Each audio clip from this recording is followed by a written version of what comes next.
अभिनव राजा की प्रस्तुति।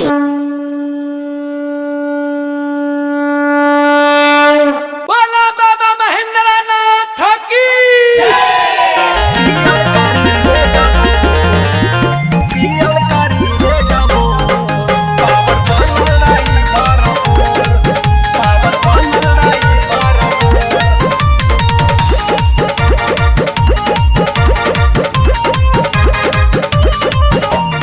अशोक के सावन में छोड़ा दिशामी कम से कम धतू।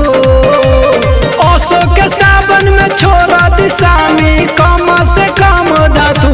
कि भोला जी पियल करी रे डबू पावर बनल रही भरपूर। कि भोला जी पियल करी रे डबू पावर बनल रही भरपूर।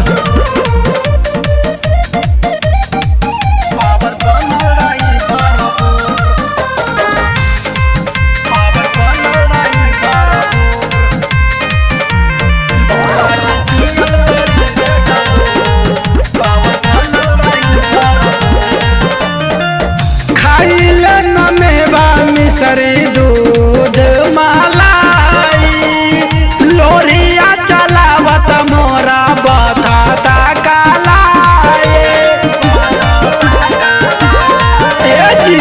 खाइल न मेवा मिसरी दूध मलाई लोरिया चलावत मोरा बता कालाए। देखी के राउर रोज रहनिया माथा हो जाला सू। देखी के राउर रोज रहनिया माथा हो जाला सू।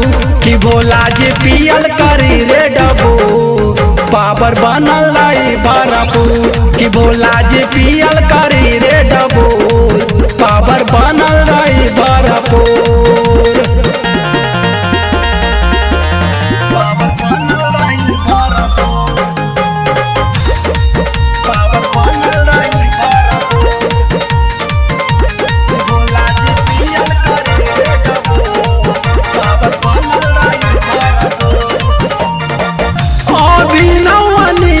बिटू करे ले गोहरिया मन जाई दानी तानी ना को राजिया।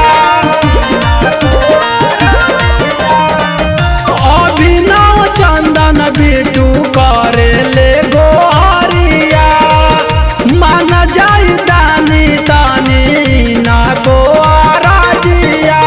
जल चरा में आइल बा तोहरा खाई के रेत बलधू।